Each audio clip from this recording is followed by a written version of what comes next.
ఒక సున్నితమైన ప్రశ్న. ఈ ప్రశ్న మా ఇక్కడ ఈ హౌస్లో ఉన్న 50 మంది గురించే కాదు, ఈ రాష్ట్రంలో ఉన్న 5 లక్షల మంది ప్రజలు కూడా దీని గురించి చూస్తున్నారు. రాష్ట్రంలో శాంతి భద్రతలు ఎలా ఉన్నాయి, ఏ విధంగా ఉన్నాయని.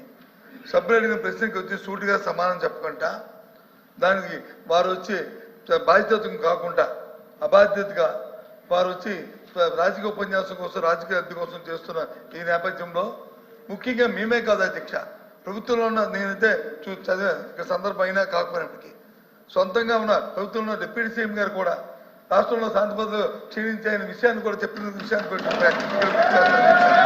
ఈ నేపథ్యంలో ఈ ప్రశ్నకు సరైన సమాధానాన్ని ప్రభుత్వం రాకుండా దాన్ని రాజకీయం చేయాలనే ఉద్దేశంతో అమ్మ కూర్చోమ్మ రాజకీయం చేయాలనే ఉద్దేశంతో వారు ఇచ్చిన సమాధానానికి నిరసనగా మేము వచ్చి ఈ ప్రశ్నకి వాకౌట్ చేస్తాం అధ్యక్ష సభలో వాస్తవాలు వినే ఓపిక లేక వాకౌట్ చేస్తున్నారు. సభలో వాళ్ళు చేసిన దౌర్భాగ్యాలు వినే ఓపిక లేక సహించలేక వాకౌట్ చేస్తున్నారు. నిజంగా దమ్ముంటే నుంచోమనండి, ఆయన అడిగిన దానికి సమాధానం చెప్తా నేను. మేడం కూర్చోమనండి సార్, మేము సమాధానం చెప్తాము. వెళ్ళిపోతామని మాట్లాడమేంటి సార్, ఇప్పుడు అనాలి షేమ్ అని. మేడం మీరు 1 మినిట్ మీరు బాధ్యత గల మంత్రి అయి ఉండి దమ్ము ధైర్యం అనేది మాట్లాడటం కరెక్ట్ కాదు. దమ్ము ఏంటి ఇదేనా? Please Sriram sir.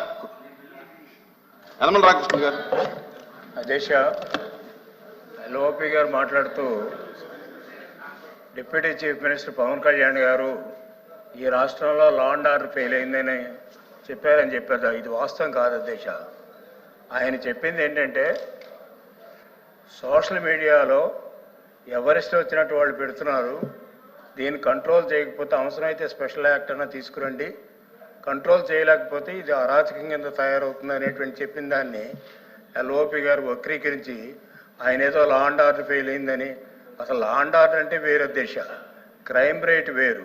ఈ రెండింటికి డిఫరెన్స్ ఎల్ఓపి గారు తెలుసుకోవాలి. అంచేత ఆయన చాలా స్పష్టంగా చెప్పారు.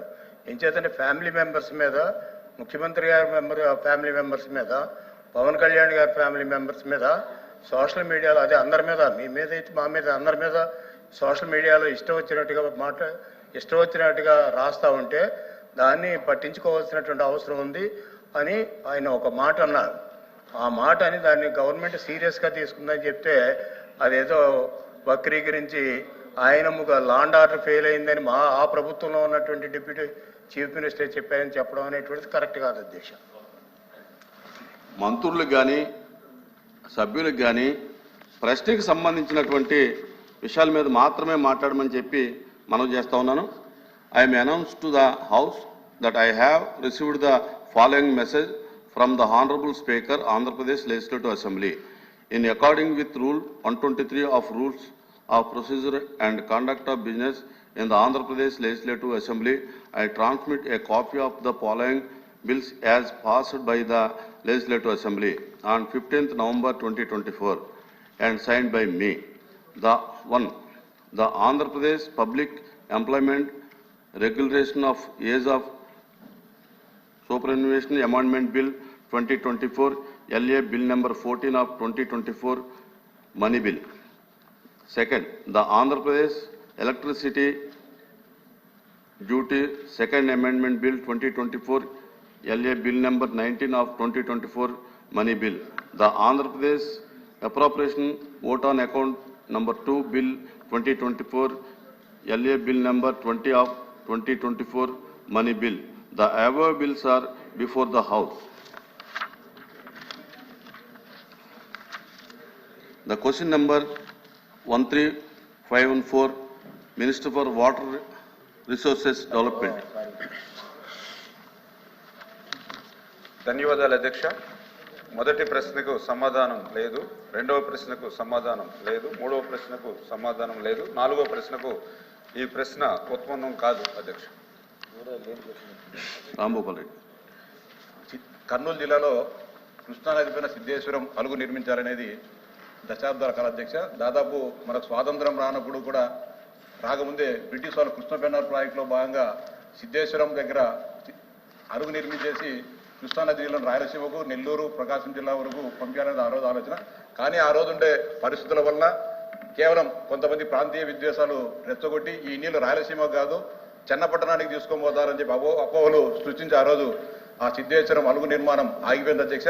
ఇప్పుడు శ్రీశైలం డ్యామ్ దాదాపు 300 టీఎంసీల కెపాసిటీతో ఉంది. దాంట్లో దాదాపుగా 100 టీఎంసీలు పూడిగా ఉంది అధ్యక్ష. ఇక్కడ సిద్ధేశ్వరం దగ్గర అలుగు కానీ లేకపోతే ఇప్పుడు కల్వకుర్తి నుంచి నంద్యాల తెలంగాణ నుంచి నంద్యాల జిల్లాకు కృష్ణానది పైన ఒకటి జాతీయ రహదారి నిర్మిస్తున్నారు అధ్యక్ష. అంటే తీగల వంతెన నిర్మిస్తారనేది ప్రతిపాదన ఉంది.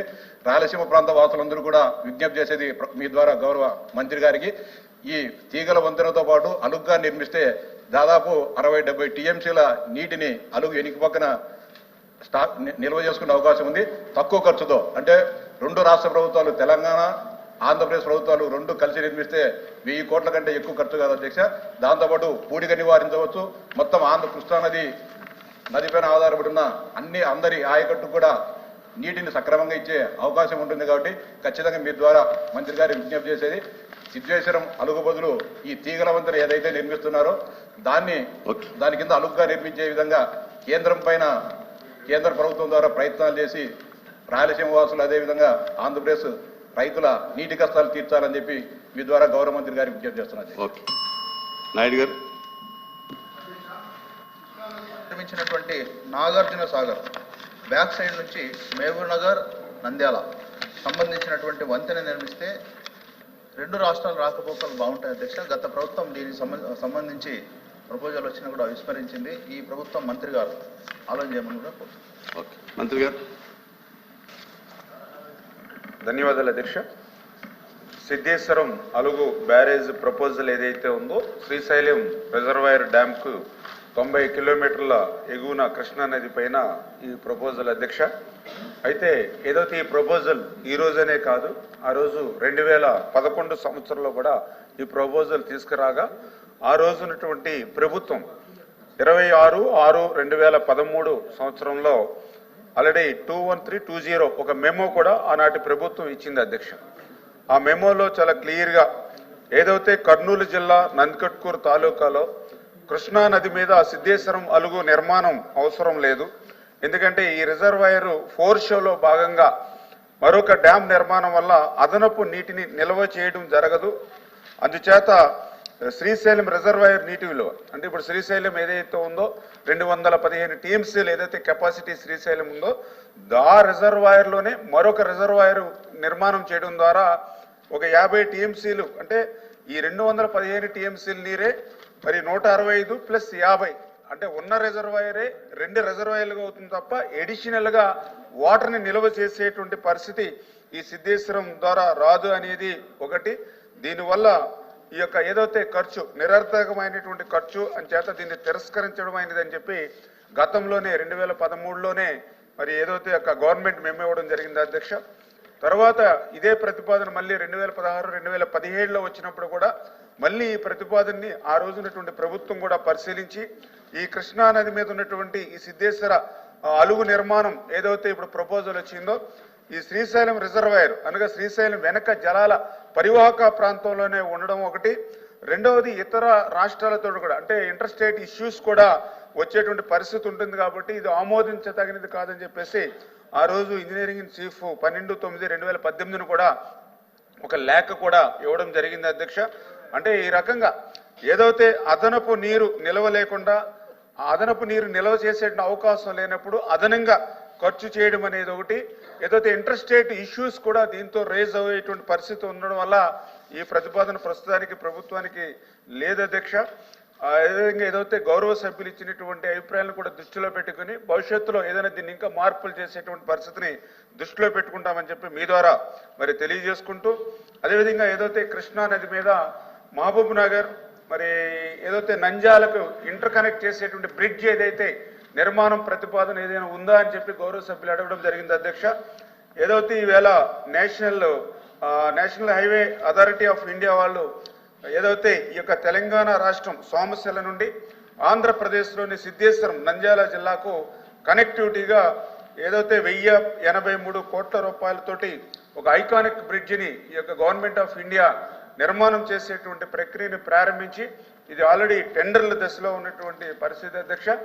అయితే గౌరవ సభ్యులు ఏదైతే ఈ యొక్క నేషనల్ హైవే ఏదైతే ఇప్పుడు బ్రిడ్జి నిర్మాణం జరుగుతుందో ఆ బ్రిడ్జి బ్యారేజీగా కూడా బ్రిడ్జ్ కమ్ బ్యారేజీగా మారిస్తే బాగుంటుందని ఏదైతే ఆలోచన ఇచ్చారో మరి దీని మీద కూడా ఏదైతే ప్రభుత్వం దృష్టికి తీసుకెళ్ళినప్పుడు ఏదైతే నేషనల్ హైవేస్ అంటే బాగా హెవీ వెహికల్స్ 24/7 వెళ్ళేటువంటి నేషనల్ హైవే బ్రిడ్జ్ కాబట్టి అది బ్యారేజ్ని దాన్ని కూడా కనెక్ట్ చేస్తే అది కొంత ప్రమాదభరితంగా ఉంటుందనేటువంటిది మరి వాళ్ళ దగ్గర నుంచి ఉన్నటువంటి ఫీడ్బ్యాక్ అధ్యక్ష. ఏదేమైనా గౌరవ సభ్యులు ఏదైతే చెప్పడం జరిగిందో దాన్ని కూడా నోట్ చేసుకుని ఫర్దర్గా దీన్ని ఇంకా ఏమైనా డెవలప్ చేయడానికి ఖచ్చితంగా ఆలోచన చేస్తాం అధ్యక్ష. ఎందుకంటే ఏదైతే రాయలసీమకి సాగునీరు అందించేటువంటి విషయంలో ఈ ఎన్డీఏ ప్రభుత్వం కృతనిశ్చయంతో ఉంది అధ్యక్ష. దానికి ఉదాహరణ మొన్ననే హంద్రీనేవా. ఎందుకంటే గత 5 సంవత్సరాల్లో ఒక 5 రూపాయలు కూడా పెట్టినటువంటి స్థితిలో మొన్న గౌరవ ముఖ్యమంత్రి చంద్రబాబు నాయుడు గారు 2,500 కోట్ల రూపాయలు హంద్రీనేవాకి 5 నెలల్లోనే కేటాయించి ఆ యొక్క రాయలసీమకు సాగునీరు త్రాగునీరు అందించేటువంటి విధానంలో ప్రాధాన్యత కల్పించాలనేటువంటి పరిస్థితి అధ్యక్ష. నేను ఎందుకు చెప్తున్నానంటే గతంలో కూడా నేను చూశాను అధ్యక్ష. నేను కూడా గతంలో 14-19లో నేను కూడా ఎమ్మెల్యేగా ఉన్నా. ఆ రోజు 5 సంవత్సరాల్లో రాయలసీమకు మీకు 7 లక్షల కోట్ల బడ్జెట్ ఉంది అధ్యక్ష. టోటల్ బడ్జెట్ 7 లక్షల కోట్లు ఉంటే అందులో రాయలసీమకు మేము 12,000 కోట్లు పెడితే తర్వాత 12 లక్షల కోట్ల బడ్జెట్ ఉంది అధ్యక్ష. 19-24లో జగన్మోహన్ రెడ్డి గారి ప్రభుత్వంలో బడ్జెట్ పెరిగింది కానీ 2,000 కోట్లు కూడా ఆ రోజు రాయలసీమకి కేటాయించినటువంటి పరిస్థితి అధ్యక్ష.